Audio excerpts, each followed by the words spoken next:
طيب يا شباب، هنعمل فيديو كده سريعا هنقول فيه الأوراق اللي احنا محتاجينها عشان السفارة واحنا بنقدم على الفيزا. تمام. آه الأوراق اللي هتحتاجها معاك في السفارة وانت بتقدم على الفيزا هتكون عبارة عن التلات ورقات اللي احنا وثقناهم TLS، اللي هما شهادة التخرج وبيان النجاح وكارنيه مزاولة المهنة. دول التلات ورقات اللي احنا وثقناهم من TLS. تمام. هنحتاج ايه تاني معاهم؟ هنحتاج البشايد وشهادة اللغة، دول لا غنى عنهم طبعا. تمام.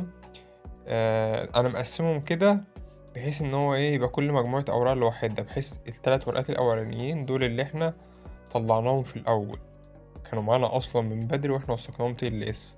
بعد كده البشهادة وشهادة اللغة. بعد كده مجموعة الاوراق ديت المستشفى هي اللي بتبعتها لنا. تمام. عقد العمل الفو اللي هي موافقة مبدئية من الأجنتوع فوق أخبايت، من وكالة التوظيف. تمام. وورقة تانية اسمها تسوزاتس بلات ايه، دي برضو المستشفى بتبعتها لنا هي والايزي دي بي. الورقتين دولت ليهم مسمى تاني اللي هو ايه الاعتراف قبل وبعد، عشان ممكن حد يشوفهم في مكان تاني يقول ايه الاعتراف قبل وبعد دولت. ده اللي هو الورقتين دول. وبيبعتولك كمان إثبات السكن والخطة الدراسية. كل دي ملفات المستشفى اللي انت حضرتك عامل معاها الانترفيو او اللي انت ماضي معاها العقد هتبعتها لك. تمام.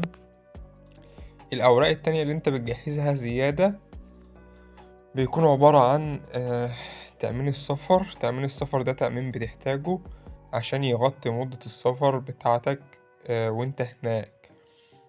ده في فرق ما بينه وما بين التأمين الصحي. تأمين السفر ده بيكون شهر شهرين، بيغطي مدة دخولك البلد، عشان خاطر لو حصل معاك أي حاجة شركة التأمين دي بتبعت لك إيه مبلغ أو بتديك مبلغ. ده يختلف تماما عن التأمين الصحي، هناك ملوش أي علاقة بيه.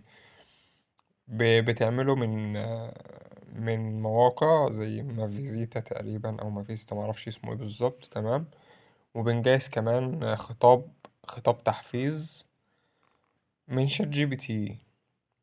خش قول له يا باشا انا عاوز خطاب تحفيز، انا هشتغل في مستشفى كذا واسمها وبتاع والنظام فيه واحد اتنين تلاتة، هيعمل لك احلى خطاب تحفيز. اعتراف انابيان بنجيبه من موقع انابيان. الاعتراف ده بيكون عبارة عن اه اعتراف بالجامعة بتاعتك من الاخر يعني. CV طبعا بتاعك، تكتب CV محترم عشان تقدمه، وبتحتاج صورة الباسبور كمان. واخر حاجة استمارة الفيزا اللي انت بتملاها وبتطبعها PDF وبتقدمها مع ده. كل الورق اللي انت محتاجه، مش هتحتاج معاه اي حاجة تانية. طيب في اوراق دلوقتي بتأثر على الفيزا بشكل كبير جدا، واوراق تانية هي بتساعد بس عادي يعني، ممكن لو فيها غلطة تعدي. طب ايه الاوراق المهمة جدا اللي ما ينفعش فيها غلطات او اي حاجة؟ طبعا شهادة التخرج، بيان النجاح، كارنيه المزاولة لازم يكونوا تمام. البشهادة وشهادة اللغة مهمين جدا جدا.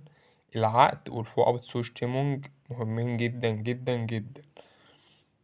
الباقي بقى زي خطاب التحفيز واعتراف أنابيان CV، دول ممكن يكون مثلا انت غلطت في حرف في CV، ده مش هيأثر في حاجة. أو خطاب التحفيز مش مكتوب كويس، ده برضه ملوش علاقة، مش هيأثر في أي حاجة.